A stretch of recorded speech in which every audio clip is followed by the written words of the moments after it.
Welcome Beef Checkoff Highlight Session attendees. We're here to give a brief update on the Producer Communications Program. Our focus in the Producer Communications Program has always been the movable middle, those producers who are either easily swayed or ill-informed about the checkoff. It is our job to shine light on all things having to do with the checkoff to producers. We use the tools that we have in order to communicate, whether through a printed newsletter or perhaps an online newsletter. We carefully curate and gather all of this content, whether it's analytics to share or targeted messaging, magnifying all of our checkoff wins to the producers, shining light on their program. Our first area where we focus in producer communications has to do with listening to producers, whether through surveys or one-on-one interviews. This is where it all begins. Listening to producers isn't what it used to be. While meeting face-to-face is really important, we also use various areas of technology to ensure that we are gathering data and information from producers in the best way possible. Whether our annual producer attitude survey or surveys throughout the year through our digital platforms, we focus on understanding where producers are coming from so that we can communicate in the best way. However, one of the best ways to listen to producers is to pack your bags and get on an airplane. It was time to travel, and we were ready to get out there. This last year's been rough, and we were ready to get out there and meet with producers. One of our first stops was the National Convention of the Livestock Marketing Association in June. There we hosted a roundtable of sale barn owners and managers to talk to them about the checkoff. Not only was our CEO of the Cattlemen's Beef Board, Greg Haynes, and Chairman Hugh Sandberg able to address the LMA crowd, the checkoff even sponsored their international auctioneering champion by putting our promotion on the tailgate of their pickup truck. Our next area in producer communications is the Drive publishing platform, the machine upon which the producer communications program and information is disseminated across the country. The heart of the Drive platform is original content. Everything that arrives in the Drive, whether print, digital, social, or on our website, is original content. We also use the Drive platform to ask for feedback on our products. At the heart of our publishing platform is the Drive newsletter, a quarterly print product, a monthly emailed product, and a constant flow of content, whether on social media or through our website. This particular ad showcases how we continue to drive subscriptions to the Drive, whether on social media, on other digital platforms. The Drive has also moved into moving pictures. We have spent the last year building out a new platform called the Drive in 5, a unique online digital show that will be premiering this fall. And we are proud of our award-winning Your Dollar Does campaign, winning Best of Show at the National Agri-Marketing Convention this year. Our last area of focus is where the checkoff arrives in the media, through public and media relations efforts, speaking engagements, interviews, and placed media. We want to ensure that we have a voice and share our Checkoff story as broadly as possible. Whether it's sharing information through a newly revamped platform called the Hub for internal stakeholders, or informing thought leaders in and outside of the Checkoff by expanding the Checkoff's presence on platforms like LinkedIn, we are constantly looking for ways to ensure that producers across the country are able to tell the Checkoff story. And when it comes to informing producers, we're always looking for the next best story or idea. And hopefully that is music to your ears. Thank you.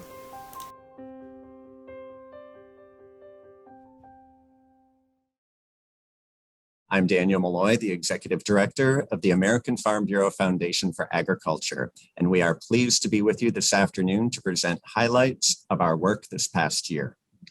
The mission of the American Farm Bureau Foundation for Agriculture is to build awareness, understanding, and a positive public perception of agriculture through education. And with me today to talk about those education efforts are Rick Henningfeld and Brian Byerly. As a contractor to the beef checkoff, the work of the American Farm Bureau Foundation for Agriculture falls under the area of consumer information. The current AR has one single tactic, and it's to build and support the community of science education influencers.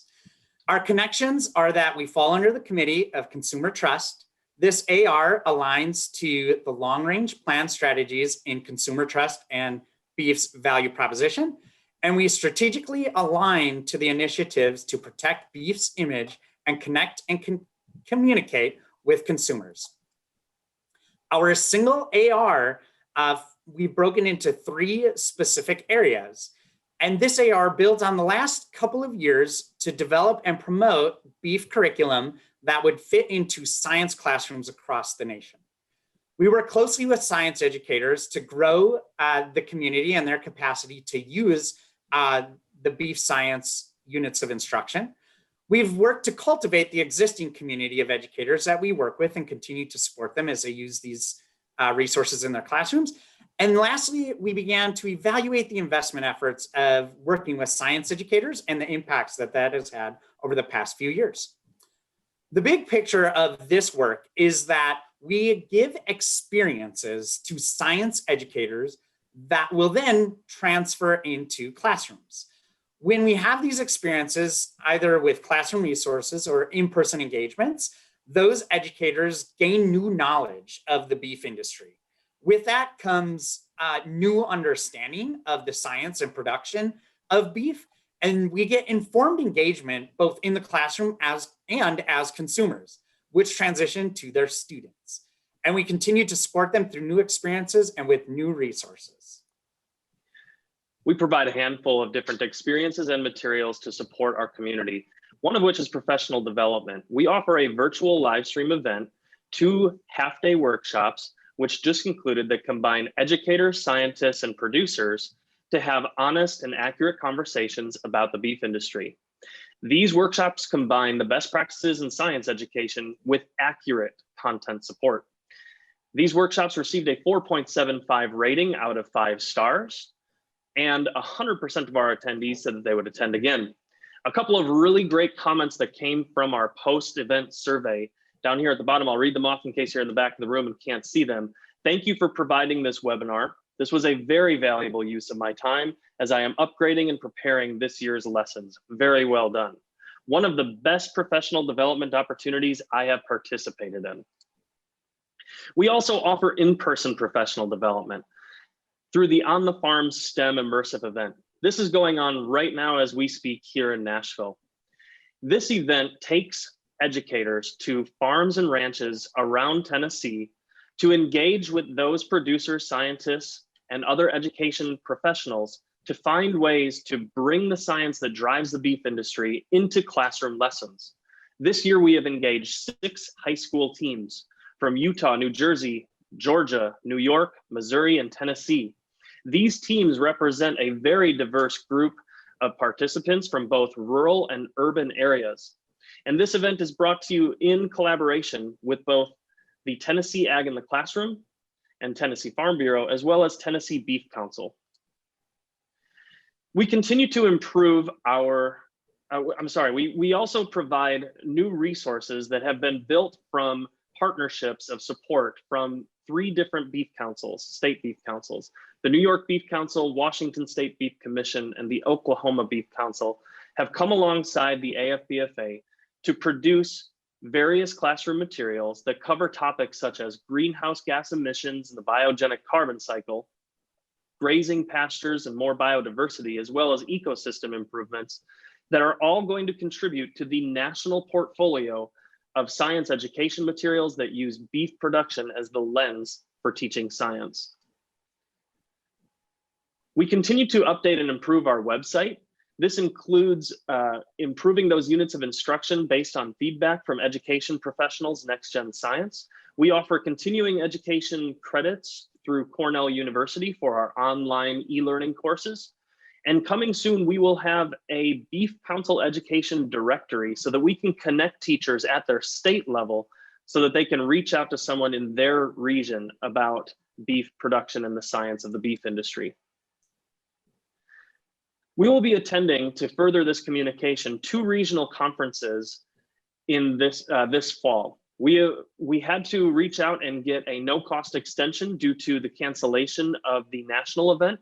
But this fall, we will be in Portland, Oregon, as well as National Harbor, Maryland, to connect even more teachers to these materials and experiences. We are continuing and hope to continue evaluating our programs. Survey results are very positive. What we have found is that teachers who have engaged with our materials or our professional development opportunities are far more likely to have a positive perception of the beef industry and see the importance of that industry to society. We hope to continue this study over a longitudinal period over the next couple of years to ensure that people are getting accurate information about the beef industry so that they can better understand how that food gets to their plate. We thank you so much for your time. We would love to field any questions. I'm Susan Backus, and I'm delighted to be able to provide an update on the Foundation for Meat and Poultry Research and Education's FY21 authorization request. The 2 tactics in this AR directly support the beef industry's long-range plan and strategic initiatives. Tactic A focuses on post-harvest beef safety research, which helps grow consumer trust in beef and beef production by ensuring beef safety. Tactic B focuses on processed beef nutrition research and aims to protect and enhance the business and political climate for beef by ensuring beef's inclusion in dietary recommendations. The research and outreach efforts under these tactics also support the initiatives under the new 2021-2025 Beef Industry Long-Range Plan. During the Winter Highlights session, I spoke about the beef safety request for proposals where the Foundation and the National Cattlemen's Beef Association partnered on behalf of the Beef Checkoff to identify research addressing salmonella in ground beef products and ways to better understand and reduce the pathogen's presence. 3 post-harvest beef safety projects were identified for funding, while additional projects remain under consideration. Each of these 3 projects will utilize a risk assessment approach. The first will assess the public health impact of ground beef lots based on the contamination level and presence of highly virulent or multi-drug resistant strains. The second will evaluate and mitigate the contribution of lymph nodes to salmonella contamination. And the third project will estimate the public health impact of enumeration and virulence on evaluating salmonella contamination in ground beef in the U.S. These projects represent major steps in advancing our understanding around salmonella in ground beef. I look forward to reporting on the findings at future meetings. In addition to research, outreach is a key component of this AR. Earlier this year, the Beef Checkoff sponsored the Partnership for Food Safety Education's Consumer Food Safety Education virtual conference. This conference supports food safety educators in their work to communicate the science of food safety to consumers. But interestingly, in addition to reaching the key opinion leaders in the food safety space, the nutrition and diet community also participates in this event. In fact, one of the most popular continuing education units earned was for the Academy of Nutrition and Dietetics. As a sponsor, we were provided an opportunity to engage with attendees directly through community connector sessions. These sessions allowed for a video briefing and were followed by a live question and answer session. Beef safety and date labels, what does it all mean, address the confusion behind date labeling on certain types of beef products, including further processed and ready-to-eat products. Of the 500 registered attendees, more than 400 viewed the video and 150 participated in the live question and answer session. The Beef Checkoff successfully engaged with educators and professionals about beef safety and processed beef nutrition. I look forward to answering your questions and sharing more information about future plans. Thank you.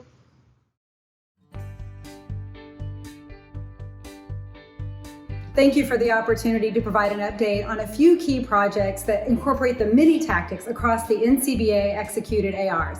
Hi, I'm Shailene McNeil, and I'll start today by sharing with you the ways that your Beef Checkoff dollars are helping parents learn about new guidance to introduce meats like beef starting at 6 months of age. Like the other programs that you'll hear about today, this is a collaborative effort across programs, from scientific research and market research to advertising and marketing. We'll also be sharing a sneak peek of things to come. We've come a long way since the 1980 dietary guidelines and general nutrition advice to limit beef in the diet. In case you haven't heard, the current dietary guidelines for Americans released last year not only recognize lean meats like beef as part of healthy diets, but the guidelines also encourage the consumption of iron-rich meats, including beef, starting at around 6 months of age. So this may be new information for you. It is for a lot of parents too.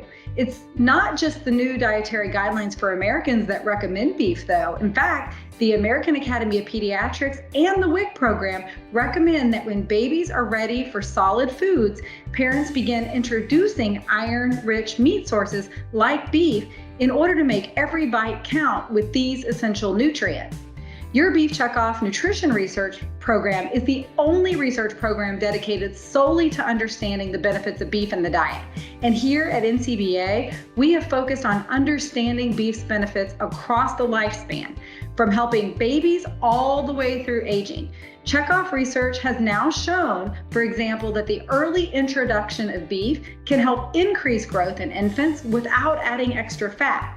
Current research is looking at the acceptability of beef, not just how much babies like it, but also evaluating some of the barriers parents might have about serving it. Science is key, but so are credible medical voices. This topic is still new for many health professionals, even pediatricians who are key to helping parents with feeding advice. Our own Beef Checkoff market research shows that while pediatricians are spending about 20% of their time with parents talking about nutrition, meat isn't always top of mind. Our research shows that only 8% of physicians on their own think of meat to recommend among a baby's first 3 foods. So this is an opportunity for us to keep beef top of mind.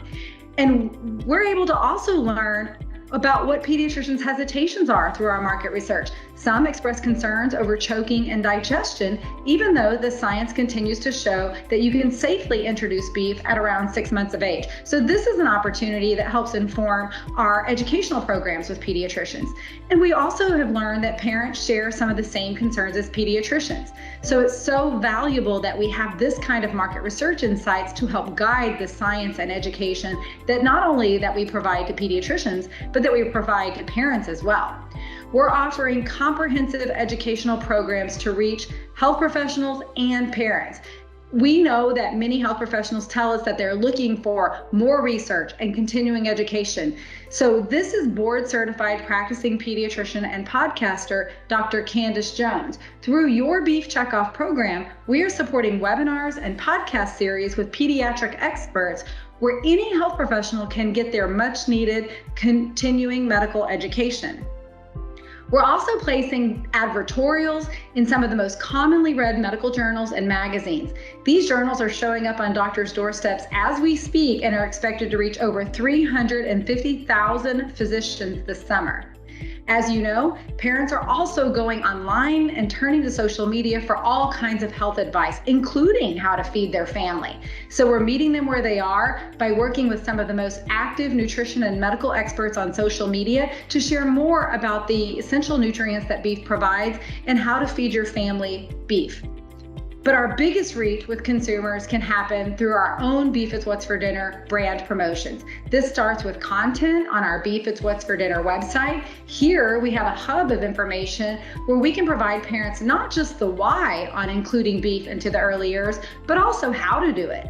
Parents have questions about how to serve beef to babies, and we've got tips on pureeing, mashing, chopping, and shredding beef for the various ages and stages that families are feeding beef. Between January and July of this past year, on the Beef is What's for Dinner page that has the early years content, we had over 315,000 page views. And through our targeted promotional activities using engaging videos online, social media, and digital advertising, we were able to reach over 65 million consumers. Here's just one example of how we brought this to life for consumers. I think it's exciting, honestly, that some of the science is coming out and saying that you can feed beef earlier to kids. At first it was just ground beef and purees, and now he loves steak. Looking ahead, through a coordinated effort between NCBA and our state beef council partners, we are about to kick off a project to send in-office educational materials highlighting beef's role as a complementary food to 2,200 pediatrician and childbirth centers across the country.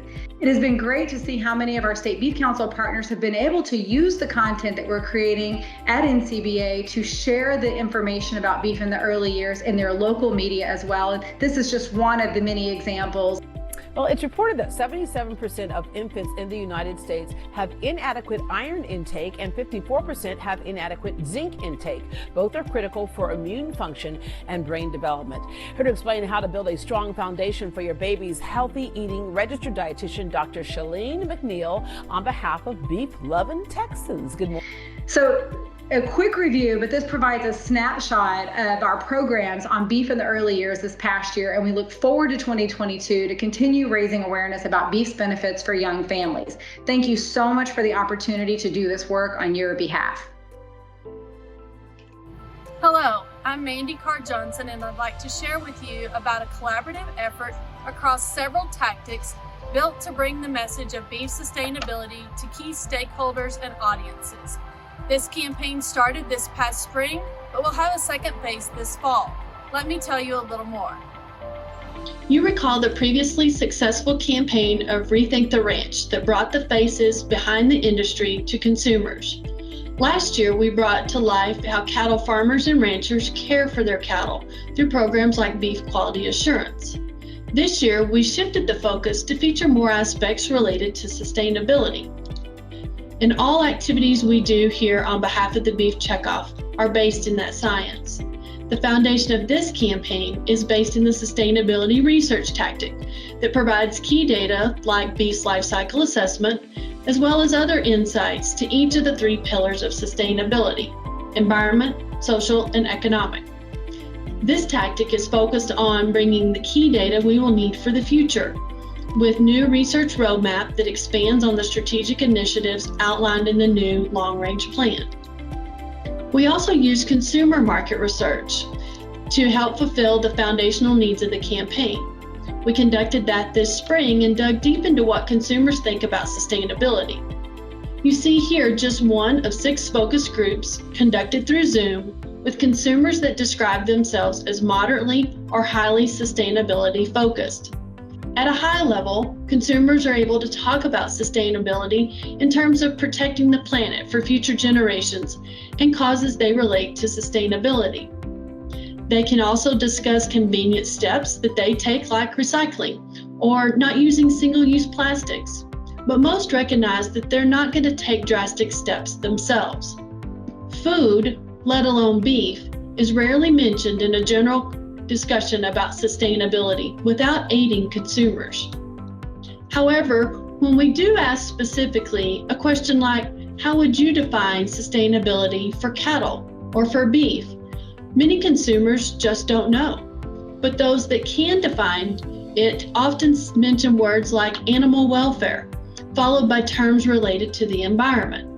These and other insights are foundational to how we built the campaign to bring a complex topic like sustainability to consumers to address questions or skepticisms, but also target topics they're interested in learning more about. So we invited consumers to meet people just like you, all across the country, to learn more about how you care for your land, care for your animals, and care for your local community. An interactive map was built on beefitswhatsfordinner.com, featuring Environmental Stewardship and Beef Quality Assurance Award Program winners who were sharing their sustainability stories. Additionally, a new video series and social media post on Beef It's What's for Dinner highlighted additional stories. This effort brought great results. Over 12 million video views, almost 90,000 total clicks to Beef It's What's for Dinner content, and over 1 million listens to audio ads. Thank you, Mandy. I'm Hillary Makins, and I'm going to round out our sustainability update in the areas of influencer, reputation management, earned media, as well as a sneak peek of what's to come. You will notice that work in all three of these areas continues showcasing real farmers and ranchers. This is because research from NCBA's in-house market research team tells us that 65% of consumers find farmers and ranchers to be a credible source on production practices. So this approach translates very literally to the influencer area, where we worked with 5 ag influencers to create and share content on sustainability surrounding what cattle eat, grazing practices, and water management. The content rolled out at the beginning of July, generating an organic reach of nearly 500,000 and more than 50,000 engagements. Nutrition thought leaders and healthcare professionals are another key audience, and through our Beef Checkoff programs, such as the Nutrition Influencer e-newsletter, we're reaching thousands of health and nutrition experts with the facts about how cattle are raised and the important role they play in a sustainable food system. And excitingly, these nutrition thought leaders are coming back to us as a trusted source for more information. We currently have more than 6,500 individuals who receive our newsletter, and more than 250 of those are using our Beef Nutrition Education Hub to learn about beef and a healthy, sustainable diet and earn continuing education credits. The reputation management team has continued sharing producer stories, really focusing on areas of concern covered in the media. One of the ways the team tackled this was highlighting 6 local operations in large regional publications. The underlying theme in every story was sustainability, but a local journalist had the opportunity to interview the producers and really hone in on the stories that they thought would resonate with their audience. This approach allowed us to break down our national audience and be more targeted in telling our sustainability story. The team is also working on a public awareness campaign in major consumer publications. The project kicked off with a full-page advertorial in Food and Wine magazine to directly respond to those restaurants and food publications removing beef, and we are currently in market with information and stats from our sustainability research team in the New York Times, the Washington Post, and the Wall Street Journal. Continuing to leverage our market research indicating that consumers want to hear from real farmers and ranchers, the media relations team placed 41 letters to the editor in publications across the country, helping producers connect with their local media to tell their own sustainability story. The team also hosted a satellite media tour, pairing a Florida rancher with a celebrity chef to talk about how delicious, high-quality beef is being raised sustainably, and then showcased some delicious recipes to inspire consumers to choose beef. The satellite media tour resulted in 24 interviews, which have since aired more than 2,000 times. And as part of that satellite media tour project, the team also published a news release and secured a billboard in Times Square. And coming in early this fall, we plan round 2 of the sustainability campaign to continue to bring the topic to consumers in a way that meets them where they are, with a continued focus on real producers sharing their story, like you see here. It will also bring together chefs and producers with an immersive experience and a resulting video series. And then we'll continue to address misinformation through media engagements with another letter to the editor campaign and several content partnerships. So stay tuned for more on this exciting campaign. Hi, I'm Sarah Reese, and to keep beef top of mind all summer long, our summer grilling campaign used a surround sound approach to reach consumers everywhere they get their information. The campaign rolled out with National Beef Burger Day in May, and will finish up just after Labor Day, and I'm excited to tell you more about this campaign. This summer, consumers said they were planning on grilling more than they were last summer, saying on average they would grill over twice a week. Not only that, but more consumers also plan to grill on the summer holidays more often, and we know that ground beef and steak are a big part of these celebrations. So, for the summer grilling campaign, all the bases are covered with beef grilling messages airing across a variety of platforms. New Beef It's What's for Dinner ads can be viewed on YouTube and across popular smart TV channels. And new audio ads are welcoming consumers back to the grill, appearing on Spotify and SiriusXM. Advertising is appearing on popular websites to inspire consumers to build delicious and nutritious beef burgers. And Google search ads are being used to drive traffic to the Beef It's What's for Dinner Summer Grilling landing page, which includes beef grilling favorites and producer stories from across all 50 states. Beef It's What's for Dinner social channels are publishing exciting grilling recipes, and social media giveaways are engaging consumers with weekly contests. Capping off the advertising effort is a robust Food Network TV ad buy with over 200 Beef It's What's for Dinner ads airing on popular shows. Preliminary campaign results through mid-July are extremely positive, totaling 83 million impressions, 11 million video views, and 6 million audio ad listens. To help consumers get back to the grill, influencers provided a lot of inspiration, starting with National Beef Burger Day, where 5 well-known chefs from across the country shared the most innovative burger recipes in the first ever Beef It's What's for Dinner Burger Battle. Food influencers and chefs have continued to roll out incredible grilling recipes, including the perfect grilled ribeye steak, steak Cobb salad, and a spicy Hawaiian burger. Altogether, chef and food influencer grilling content has reached nearly 2 million consumers. Through your Checkoff nutrition-focused ARs, we kept the health benefits of grilling beef top of mind through ads placed in one of the most read dietetic newsletters reaching over 100,000 nutrition professionals.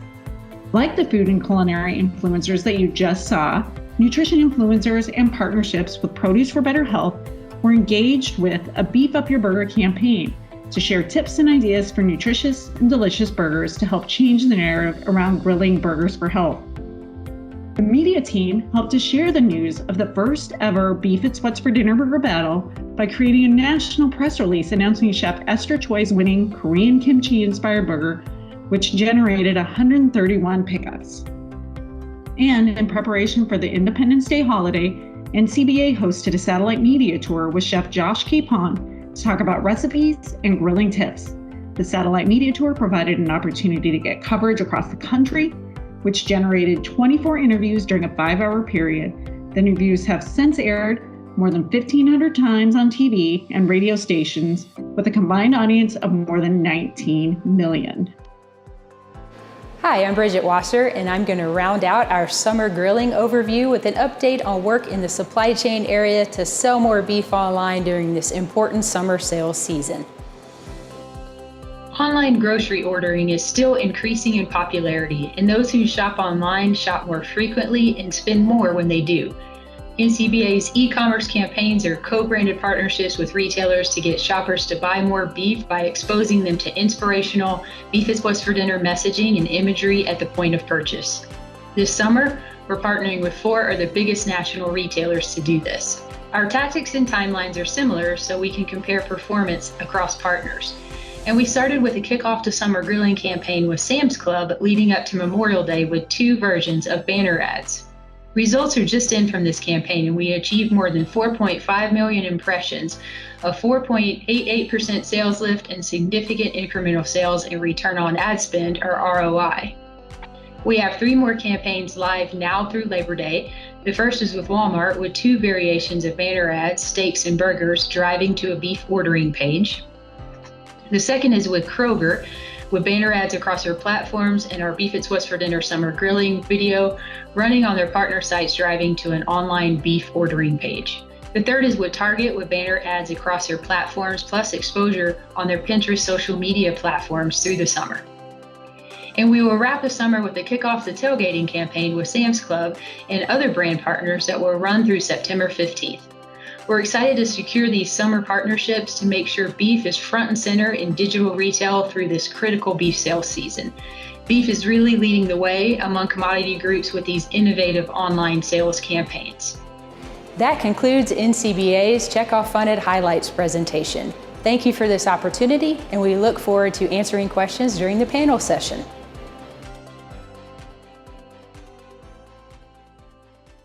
Hello, and thank you for allowing me to share highlights thus far in fiscal year 2021 for work that the National Institute for Animal Agriculture has done on behalf of the Beef Checkoff as we better understand antimicrobial stewardship and resistance and how we can collaborate on communication, research, and education.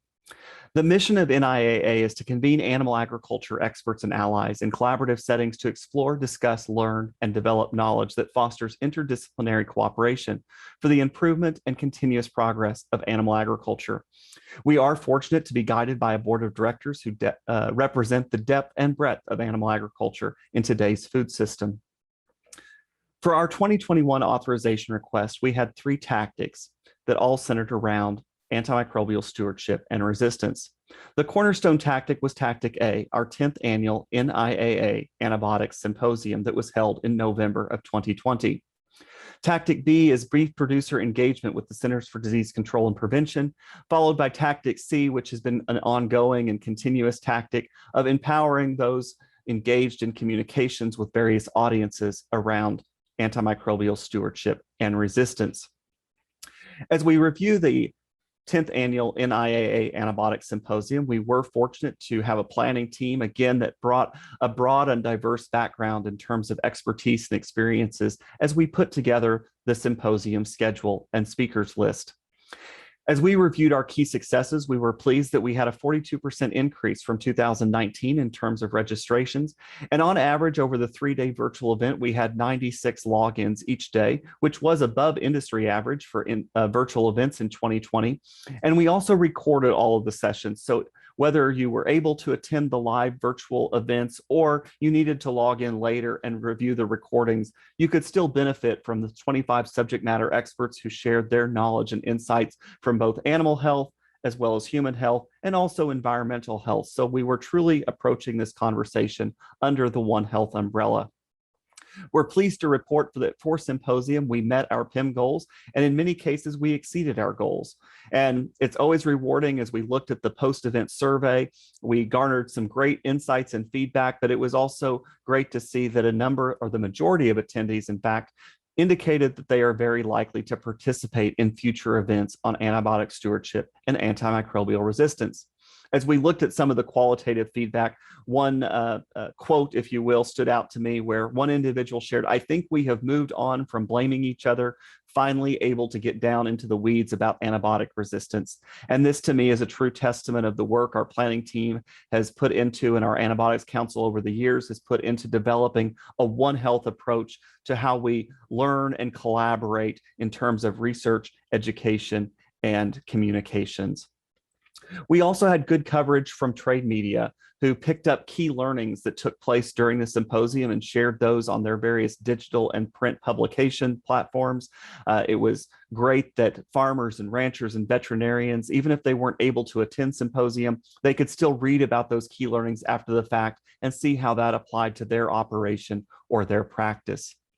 As we continue through the end of this fiscal year, one tactic that has been challenging, to say the least, has been the rancher, farmer, and veterinarians' engagement with the Centers for Disease Control and Prevention. As you might imagine, with the pandemic still going on, it's been difficult to navigate different travel restrictions and meeting space restrictions, but we have determined that for this year, this engagement will need to be in a virtual setting. So our planning team that's listed there on the screen in front of you, they are working on a series of virtual events that will take place in September of this calendar year that, again, will allow farmers and ranchers and veterinarians and leaders from the Centers for Disease Control to come together to learn from one another and identify, again, opportunities for collaboration between these very important groups on antimicrobial stewardship and resistance, communication, education, and research. Since Symposium, we've been working on Tactic C, which is our AMR communications, support, and empowerment. We've continued to build on the foundation that was set during Symposium. We've hosted quarterly calls in 2021 that focused primarily on reaching out to qualified state beef councils, both professional staff and volunteer leaders, but also members of the NIAA Antibiotics Council. And we've seen an increase in the number of states who are participating in these calls and webinars. We've hosted 3 so far this fiscal year, with total registrants of 221 leaders from the various states and organizations. We also have developed our toolkit that builds on key insights about communicating with various audiences on the topic of antimicrobial stewardship and resistance. That has been distributed. It is available on animalagriculture.org. And this is the cover of the toolkit. And in that toolkit, farmers and ranchers and veterinarians will find a variety of tools and resources so that they can engage with various audiences, whether that's in person or in a digital setting. And not only are there tips and tricks, but there's also templates and guiding documents that can really help people put their engagement and communication strategy and plan into place. And one of the most sought after and highly reviewed pieces of the toolkit so far has been this online engagement decision tree. And so we know that many conversations today take place online, and it can be difficult to know who you should engage with or which conversations you may wish to avoid because they're not going to be productive. And so we worked with a number of communication and subject matter experts to develop this online engagement decision tree so that farmers and ranchers and veterinarians and other allied industry individuals can be empowered to make the best decisions of which conversations to engage in, and then they can use the rest of the toolkit to prepare for those conversations and make sure they're meaningful. So thank you so very much for the time, and I look forward to your questions and feedback at the appropriate time. Have a great day. My name is Caitlin Swope, Director of Consumer Affairs, and it is my pleasure to spend these next few minutes with you all, sharing a few program highlights from the work we do within the Northeast region through the Beef Checkoff's Northeast Beef Promotion Initiative. Our mission is to extend nationally developed Checkoff messaging and content in the heavily populated Northeast region of the country with minimal State Beef Council presence to cover the population.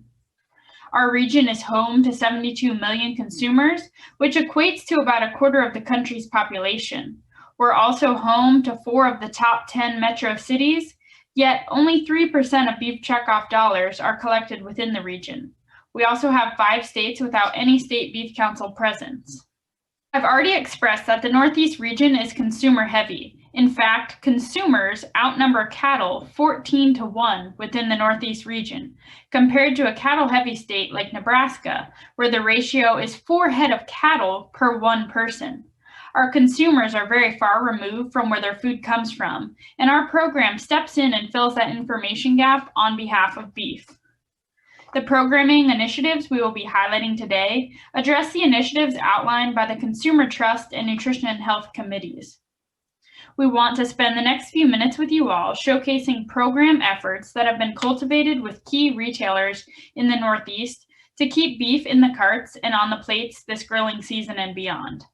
Backing up to the pandemic and its impact, we know that even prior to the pandemic, online grocery ordering was continuing to expand its reach and popularity. The pandemic really only accelerated this growth. Research conducted by NCBA, a contractor to the Beef Checkoff, gathered insights on how consumers' online grocery behavior changed as a result of the climate around the pandemic. It found that overall, 51% of consumers increased their online grocery shopping and 21% had just started buying groceries online. 70% of the total consumers surveyed also shared their plans to continue or increase online grocery shopping in the future. This wasn't just a phase. They learned the convenience of the service and planned to keep it as a mainstay in their routines. We want to highlight a recent partnership with Fresh Direct, an online retailer with a geographic reach to the greater New York City, Philadelphia, and Washington, D.C. metropolitan areas. We partnered with Fresh Direct to drive beef sales and increase awareness surrounding beef. Our campaign ran leading up to the Memorial Day holiday and featured beer-braised beef chuck tacos throughout the campaign to promote a beef cut that is typically slow-moving during the summer months. However, Fresh Direct tied it to a seasonally relevant recipe, tacos. The recipe module helped Fresh Direct sell nearly 3,000 pounds of chuck roll, tripling the regular movement during this time frame. Due to the success, Fresh Direct then reran the recipe module on their homepage again in mid-June and doubled their chuck roll sales during that time. This partnership allowed us to directly connect and communicate with our Northeast consumers in a space where they are already spending time and making purchasing decisions. In an effort to communicate beef's nutritional benefits to our consumers, we partnered with Giants handpicked by our nutritionist program. Throughout the month of June, we partnered with Giants' team of licensed nutritionists and registered dietitians to showcase beef as the handpicked item of the month. The team featured beef in countless ways, including in-store radio, mentions on their podcasts, social media posts, as well as their core summer mailer. The campaign garnered a reach of over 726,000.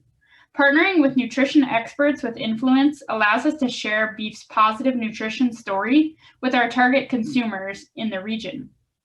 This partnership was made possible through funding from the Virginia Beef Council. To finish the fiscal year strong and continue to support our retail partners and consumers alike, we will be partnering with Wise Markets throughout the month of September through their virtual cooking classes, which are hosted by their dietitians. Beef will be the focus of all 6 classes, each of which has a different focus and audience with an overarching theme of family meals. We will also have the opportunity to follow up with class attendees through a mailed package of beef swag. Beef will also be featured in a half-page ad in the September-October edition of Wise Markets Healthy Bites magazine. This partnership is made possible through funding support from the Iowa Beef Industry Council. We will also be highlighting September as Family Meal Month with Redner's Markets. Beef will have a full-page feature in the Healthy Sense magazine, which you can see on the screen, features 2 different family-friendly beef recipes. We will also have a featured circular ad, and Redner's dietitian, Meredith McGrath, will feature beef during a social live. This partnership is made possible through funding support from the Kentucky Beef Council. We are greatly looking forward to growing upon these successes as we move into FY22 with the addition of Beth Stark, RDN, LDN to our staff. Beth brings over 10 years of retail experience with her, and we are so excited to expand our network and reach across the region with Beth's expertise. With that, we thank you for your time and are certainly happy to answer any questions. Hello, this is Glenn Tonser, making this recording here from Kansas State University. I'm making this on the Meat Demand Monitor project, which is actually funded since fiscal year 2020. The contractor is United States Cattlemen's Association, and K-State is the subcontractor. I'm making this as a pre-recorded video to be used in Nashville here in August as part of the summer business meeting. The Meat Demand Monitor project was launched February 2020 with 3 main objectives: to create a one-stop shop to track and disseminate information on meat demand. That is done and ongoing. Part of that dissemination effort is ongoing publishing of base reports as well as multi-month biannual reports. That is also done and ongoing. The third main objective was ongoing dissemination. It was listed as in person. That was obviously done before COVID. That was the plan there. I do think we're going to get back to that, but to date, this has largely been disseminated virtually through lots of different venues. So what is the Meat Demand Monitor? It is informed by ongoing survey data collection. Narrowly, over 2,000 US residents complete a survey each month. That's split to where we have over 1,000 that are doing food service, restaurant-focused question answers, as well as 1,000 that are retail or grocery side focused. Combined, that gives us much more insight on the domestic meat situation that is available outside of this Meat Demand Monitor project. Lots of measures are captured, quantified, disseminated every month. Willingness to pay as a direct meat demand measure, relative importance of things like taste versus safety versus origin versus animal welfare concerns, concerns around things like E. coli and greenhouse gas and the like, exactly where you consume beef, pork, or chicken. Was it at home or not? Was it at a fine dining restaurant or not, and the like, and a whole bunch of ad hoc hot topic questions. To date, a lot of that's been COVID space focused, given the pandemic's obviously elevated place in society, but that has also evolved, and I expect it to evolve in the months ahead. What are the regular outputs? Well, we have standardized short 3-4 page reports that you can find on our Ag Manager website. We have standalone, we've now done 3 COVID special reports. Others are in the works as we speak. And then we do deeper assessments every 6 months. So again, at the time of this recording, I'm working on a report that summarizes January through June 2021. That should be out in the weeks ahead. That gives us deeper insights than those base reports provide us. Combined, that gives us ongoing monitoring and updated insights on the meat demand situation. Included also was funds to support multiple presentations. Again, this is both beef and pork checkoff funded. So there's both beef and pork meetings that are part of that. I've been quite involved with meetings, usually through Zoom and the like because of COVID. I do look forward to more of these in person. Actually, I think we're going to have a Q&A session here in person after the use of this pre-recorded video. Here's an example of one place you can find this information. It's our agmanager.info website. It's a resource here at K-State. It's our main extension face for things that come out of our ag econ department. And the meat demand monitor, all its outputs are posted here. So the base monthly reports, as well as lots of other things such as the multi-month reports, the ad hoc, one-off reports, special reports, details about how the survey is conducted and the like. You can find all that here on this website. The Meat Demand Monitors timeline, as I said, we launched this February 2020, jointly funded beef and pork checkoffs. From beef perspective, it had 3-year funding up front and as part of fiscal year 2020. We're set to reevaluate. We're now able to talk about year-over-year patterns and changes, which is really nice. These data information-based projects, that's really important for the total value of them. And we're likely going to be putting in a request in fiscal year 23 for renewal and expansion, maybe some enhancement on the project. So what are some quick example findings? Retail and food service beef demand has generally improved during the first half of the year. Here's a simple chart that shows, using January as our base, how ribeye steak as well as ground beef demand separately in the retail and food service channels has improved. Punchline here would be is all 4 of the dots for June are above what they were in January. Over this period of time, and there's some seasonality to this too, of course, is beef demand in both market channels is improving. This reinforces some of the insights we're able to get outside of the meat demand monitor. Taste, freshness, safety, and price persistently show up as among the most important determinants of protein purchasing behavior of U.S. consumers. They're much more important for the average person making a decision than things like hormone or antibiotic-free, animal welfare, origin traceability, or environmental impact. That's not to say those factors don't matter, but relative context is important, and we can't lose sight of the leading role of taste, freshness, safety, and price. And then finally, I want to share one of the unique things on this project is the ability to have a timely pulse to add questions as specific topics come up. Here in the first quarter, I included a question that was focused around the Meatless Monday topic. Some of you might know a few months back that was getting talked about a lot. We're able to quantify the fact that actually it was most common people had heard of that. So in many ways, I thought the media was exaggerating or overstating interest in that trend. There's a key punchline of that. Secondly, for the last, I believe, 4 months now, I've included questions to ask the public what they expect in the next month prices to be for ribeye steak, ground beef, pork chop, as well as bacon products. And you can see here, I've summarized each consecutive month for all 4 of those meat products, the public's expecting higher prices. Why am I highlighting this? There's a lot of commentary around food inflation in general in our economy. And this tool has given us another way to hone in and get meat specific, and here beef and pork in particular, product level insights on how much the public expecting prices to come up in the future. And we can have that as part of our communication and marketing plans. This fits right in with the beef industry long range plan. I won't belabor this. Understanding consumer perceptions of beef, understanding the nature of beef demand is core to a lot of things that are in the long range plan. I think the Meat Demand Monitor project directly helps us do that. Thanks again for your time. Here's my contact information. I encourage you to make use of the information that is on the agmanager.info website. It's a page that's dedicated to the Meat Demand Monitor project, and I look forward to our Q&A session. Thank you.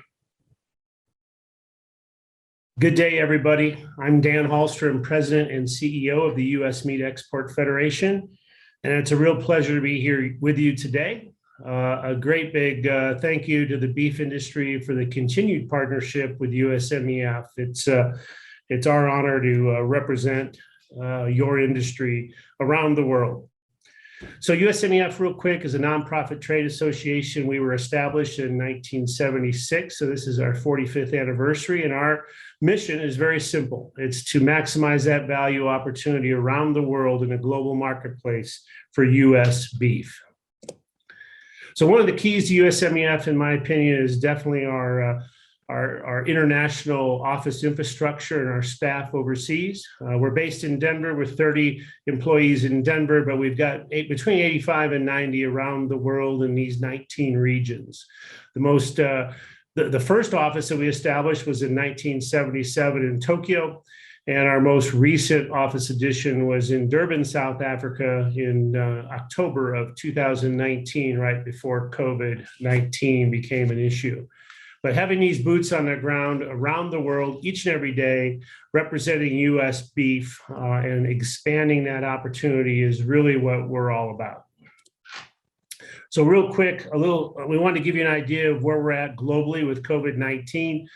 The impacts, this is our analysis of the impact at food service around the world, red indicating regions where U.S. beef consumption at food service is either significantly impacted or in restaurant dining would be totally impacted depending on the region. So as you can see, we're struggling around the world still with COVID-19. If you look at that right side of the graph, Japan and Korea in particular, two of our largest markets, continue with their fifth wave of COVID-19. And in the case of Japan, I'm sure you've seen the Olympics where there are no spectators and, restaurants are open but closed by 8 p.m. and there's no alcohol allowed in the restaurants in Japan. So any of you familiar with Japan know that culturally this is really a big shift. The good news side of things is there are parts of the world that are starting to open up. Mexico and Central America are both good examples where we believe the worst is behind us, and we're starting to see tourism slowly start to rebound, and food service in general is starting to rebound, which should be a real boon for U.S. beef demand as we go forward in Mexico. So year-to-date stats, this is January through May. We wanted to give you a global perspective. 2021 up 15% through May. This is record-breaking growth at 588,000 tons. And it's really pretty broad-based growth right across from left to right. Japan is down 2%. Now this is related to the beef safeguard. Beef safeguard was implemented in March, where we were at a duty disadvantage to some of our main competitors. It only lasted about 4 weeks.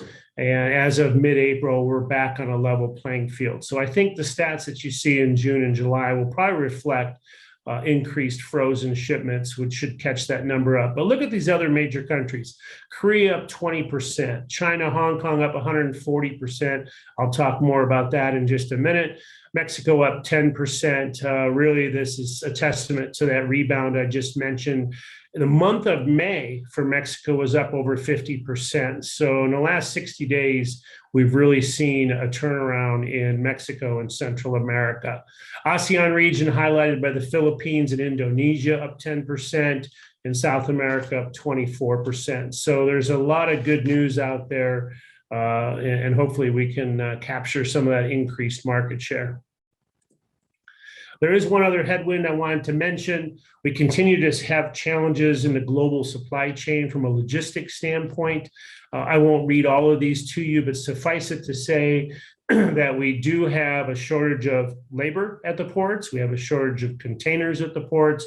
We have a shortage of chassis to move the containers. And we do have an increased percentage of empty container shipments out on the westbound routes. The reason for this is that there is such a demand for the containers from an eastbound perspective, in other words, from Asia back to North America, that it's really throwing this thing out of whack. So the end result is there are literally thousands of containers of frozen beef that are being rolled in any given week. And so a testament to the fact that had these all shipped on time, those numbers I just showed you on the previous graph would have been even better than the 15% growth that we talked about. So if there's one single success story globally, it's got to be China, without a doubt. We saw phase one implementation of the phase one agreement with China in March of 2020. Which made regulatory approvals for shipments to China were simplified greatly. Plant approvals were simplified greatly. We were able to use hormone-fed beef for the first time ever. It was hormone-free prior to that. So what we're seeing is a real expansion in that supply chain of China-eligible cattle. And you're starting to see it in the numbers here. As you can see, We were at 65,000 metric tons through May, compared to January to May of a year ago at 5,000 tons. So really dramatic growth, and really an opportunity going forward as well, because we see this growth continuing for the balance of 2021 and definitely into 2022. So talking a little bit about China, what is driving the growth there? Well, modern retail. You look at Sam's Club, roughly 38 units on the eastern seaboard of China, Costco 1 unit in Shanghai, with expectations to open a couple of more later this year. This has really been a home run, needless to say. And this is really about highlighting U.S. high quality grain finished beef at retail. And the vast majority of the consumption in China is grain fed. I'm sorry, grass fed, or in some cases like India, it's Indian water buffalo meat. It's not even bovine as we know it. So really, we're, along with a little bit out of Australia that's grain fed. The U.S. really has a unique product, and we have a lot of capabilities to expand going forward.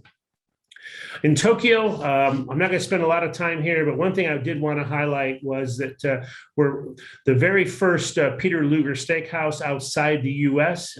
Is planned to be open in October of this year in Tokyo, a very high-end district of Tokyo.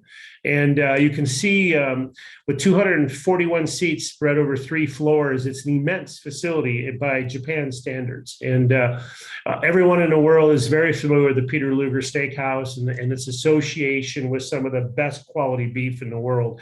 And USMEF, along with your Checkoff dollars, we're going to be there for the opening, supporting the grand opening. They'll have a whole week, 2 weeks actually, of festivities around this in October, and we're going to have U.S. beef very present.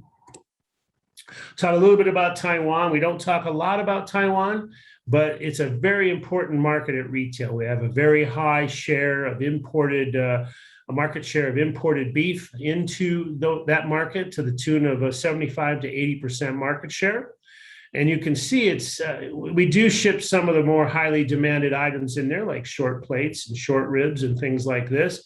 But really, the forte with Taiwan is to capitalize on some of the secondary cuts. Chuck tenders, for example, flanks, top sirloin cap, plate finger, rib cap plate.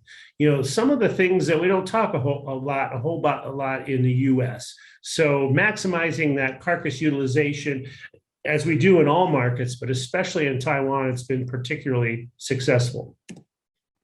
So Korea, if you talk about pre-COVID, the one spot in the world that was booming on e-commerce and digital platforms before COVID-19, before the pandemic, was definitely Korea.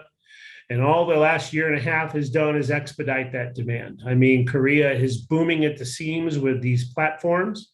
Most of them have 24-hour delivery capabilities anywhere in Seoul. And in fact, there's one platform that recently rolled out where you can deliver anywhere within 1 hour in Seoul, Korea. Anybody familiar with the traffic in Seoul knows that something as simple as going around the block could take 20 minutes at rush hour with the traffic the way it is. So I think with a fleet of warehouses around the city and a fleet literally of hundreds of motor scooters to weave in and out of traffic, they're able to guarantee less than an hour, in a lot of cases, less than 30-minute delivery of your U.S. Beef products on the online platform. So this slide is particularly important. If any of you that are around after BSE in 2003, going into BSE in December of 2003, probably the fastest growing market for U.S. beef was Korea. And then that whole world changed like it did all over the world for U.S. beef when BSE was announced December 23rd of 2003. So what we've done since 2010 is USMEF conducts a Gallup consumer survey twice a year to try to gauge the progress being made in terms of consumer confidence in U.S. beef safety. And you can see we were a low of 5.3% in 2010, and just released or obtained a few weeks ago The June 2021 numbers are at 65.3%. Immense growth in consumer confidence. And this is really attributable to all of you. The beef checkoff dollars, we have literally invested hundreds of thousands of, literally millions of dollars of beef checkoff dollars over the years to reinstall U.S. beef confidence. And we've leveraged that with U.S. government dollars as well. So there's millions of dollars that have been spent in one of our largest markets to regain that confidence in U.S. beef. And I'm here to tell you today, it's been a success. Okay, let's segue into Latin America. In Mexico, we've struggled at retail, a lot of restrictions last year. One of the key ones was the inability to do in-store tasting demos of U.S. beef. Getting beef in a consumer's mouth is always the best way to sell the story. So we got creative and we came up with the idea of a Mexico beef truck. What we would do, this is actually a mobile kitchen. We have cooking, smoking, cooking, capabilities. We also have merchandising space and we have space for demos. So we cook it and we serve it to consumers outside the retail stores. We partner with the retail stores. We bring up our beef truck and it's been extremely successful and very innovative given that we couldn't do in-store demos in 2020. Even now with demos being allowed in the stores, this is still very popular to complement that outside the stores throughout Mexico. South America, a butcher shop audit program. This is basically a category management program that we work on with key retailers down in South America, this one being in Colombia. This is about talking about cold chain integrity. It's talking about merchandising of products, different alternatives to merchandise, and staff trainings, really how to put profitability into your meat case, very similar to what's done in a lot of cases in the U.S.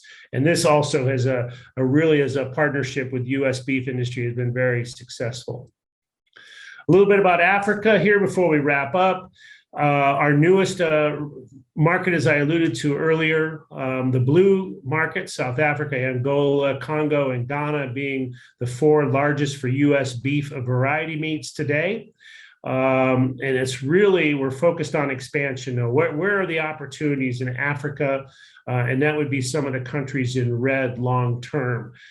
Today, it's very small quantities of U.S. beef that comes into Africa. The muscle cuts, it's mainly variety meats, but the muscle cuts that do come in, it's a growing area for food service, high-end food service.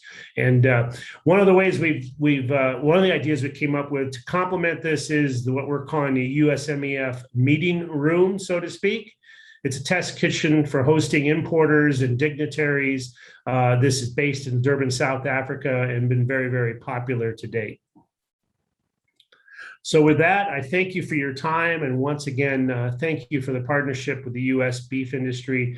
We are honored to represent you around the world on a daily basis. Thank you. Hello, thank you for having me today. I'm Ashley Russell, the Director of Veal Marketing at the New York Beef Council. We are a subcontractor to the North American Meat Institute on behalf of the Beef Checkoff. In FY21, the Veal Promotion AR had 4 tactics: channel marketing, consumer outreach, influencer outreach, and digital marketing. The overall goal of this programming, set at the Veal Summit in 2019, has been to increase the discovery of, access to, and confidence in veal as a protein choice. This goal and this programming also aligns with the initiatives and strategies of the beef industry long-range plan. Here are some FY21 highlights. This past year, one of our major accomplishments in Tactic A was our campaign with online grocery retailer Chicory.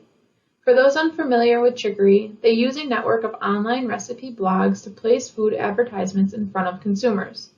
Top blogs used in our campaign include Eating European, A Pinch of Healthy, and Simply Stacy.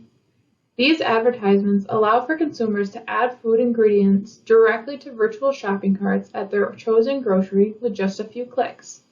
This campaign had regional advertisements in the major cities of the Northeast utilizing Instacart, and in Florida utilizing Publix. Overall, there were nearly 6,000 sales of veal. The campaign experienced a click-through rate 44% over the set benchmark and 64% over the benchmark for other meat categories. The success of this campaign was extended through contributions from the Florida and Wisconsin State Beef Councils, Catelli Brothers, and a branded partnership with Victoria's Pasta Sauce that doubled our initial funding for the project. Consumer cooking classes were another major accomplishment in FY21. We hosted or co-hosted 7 classes sharing veal's production story and culinary attributes with more than 150 consumers. These cooking classes were executed virtually, in person, or in a hybrid version of both. They all began with an overview of the veal farm and a Q&A session. We also encouraged our attendees to share and tag us on social media during and after the event. Here's an example of our goal audience, younger families, cooking along with us. What is most impressive about our consumer attendees is that when surveyed as a quarterly follow-up, 100% reported sharing what they had discovered about veal's production story with at least one other person. These consumer cooking classes also allowed us to partner with state beef councils and other stakeholders such as packers and processors for cost sharing. One example was our co-hosted Flip and Sip with Dairy Carey and the Wisconsin State Beef Council, giving us an opportunity to reach a more specific audience. This year, we engaged with a total of 15 social influencers through a veal farm tour, a virtual immersion tour, and other campaigns. All of these influencers had a chance to ask questions about veal and veal production.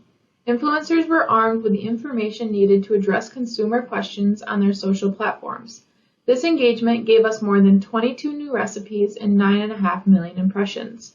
Specifically, our engagement with the ever-growing social platform TikTok featured 12 new veal recipes in partnership with the Food Renegades. This 2-month campaign featured video recipes developed by 2 social influencers and talked about veal. The campaign produced 9 million impressions, not only on TikTok but also on Instagram. Comments from consumers included sentiments about never thinking of using veal in new ways, about loving the protein, and about deciding to try these new recipes. Lastly, at the beginning of FY21, we were successful in integrating the Veal Made Easy and Veal Farm platforms into one all-encompassing platform, veal.org, with the brand Veal Discover Delicious. This integration created one cohesive farm-to-fork message and a place we can drive consumers to find all the information they need to become confident with veal. This year, we added more than 25 new recipes to the platform and other content, such as our first recipe ebook featuring our TikTok recipes. This year's partnerships added to the overall success of our programming. We partnered with packers and processors, veal farmers, state beef councils, and food brands. These partnerships came in the form of cost sharing, in-kind donations, content sharing, monetary contributions, and program partnering. All of these partnerships allowed us to further extend our program dollars. In the upcoming committee meetings, you will see how the FY22 AR will continue to increase the discovery of, access to, and confidence in veal as a protein choice, while also aligning its goals with the beef industry long-range plan. Thank you. I look forward to answering any questions. Hello, everyone, and thank you for this opportunity to provide highlights of the veal industry information programs funded by the Beef Checkoff and managed on behalf of contractor, the North American Meat Institute. I'm Donna Menning. It's also a pleasure to present this update on behalf of the veal farm families that contribute to the Beef Checkoff, primarily located in New York, Pennsylvania, Ohio, Indiana, Michigan, and Wisconsin. The veal industry information programs are designed to grow consumer trust in veal production through certification of production practices, protecting veal's image, and engaging veal advocates. And now here's some highlights. We started the program year off by developing a new website that includes all information about veal from farm to food to you. And that was the theme of new resources that were introduced to the industry through an advocacy workshop this past spring. You can find new PowerPoint and infographic handouts and social media content that helped tell that on-farm production story. All those who participated in the advocacy workshop, 88% indicated that they appreciated the new resources and would be using them. But of course, there's nothing like seeing it firsthand, and that's where we engaged some online dairy influencers to tour veal farms. The New Mexico milkmaid wrote on her blog, "I should have known better than believing everything I see on the internet. I quickly realized that much of what I've been told about veal was false." You'll want to read her full blog online. Dairy Carrie was also a part of the on-farm veal tour. She wrote, "I wasn't sure how much of what I had heard about veal production was fact and how much was fiction. So I was thankful to be invited along on this tour. The tour was a full experience. They hid absolutely nothing from our group, and we had full access to see everything."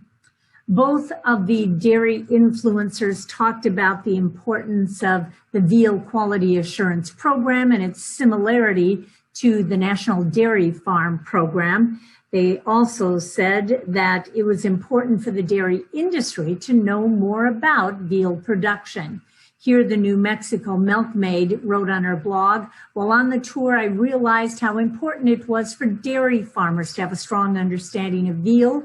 Veal is an important part of dairy, giving a market for our bull calves, and we should know more about it."